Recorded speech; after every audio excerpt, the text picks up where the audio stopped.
আসসালামু আলাইকুম। গ্রামের কাজ।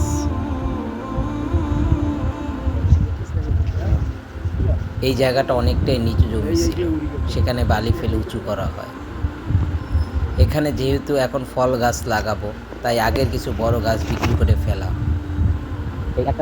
সেই গাছের পাশাপাশি আমাদের জমিতে থাকা অন্য কিছু গাছও বিক্রি করা হয়। আব্বা জীবিত থাকা অবস্থায় গাছগুলো বিক্রি করে দেন। তখন মূলত আমাদের বাড়ির মসজিদের কাজ চলছে, আর টাকাগুলো সেখানেই দান করা হয়। বাড়ি থেকে কয়েক পা হাঁটলেই আমাদের সেই জায়গাটা। এই রাস্তাটা আমাদের ঘরের পিছনের বেহাল অবস্থা রাস্তার। এই সেই জায়গা, এখানে এক সময় দাদা জীবিত থাকতে ধান চাষ করত।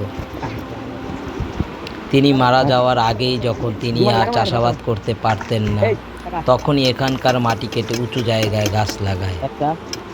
এখানকার বেশিরভাগ গাছ আগেই বিক্রি করে ফেলা হয়। অবশিষ্ট যে গাছগুলো ছিল সেগুলো এখন বিক্রি করা, যেহেতু এখন এখানে ফল গাছ লাগাবো, আর অন্য কোনো গাছের পাশে ফল গাছ হতে চায় না।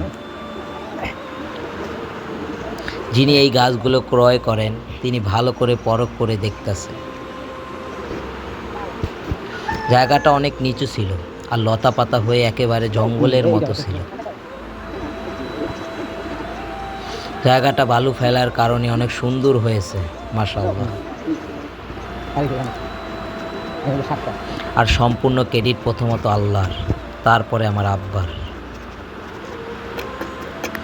যদিও তিনি নিজে অর্থায়ন করতে পারতেন না, সম্পূর্ণ অর্থ দিত আমার চাচা।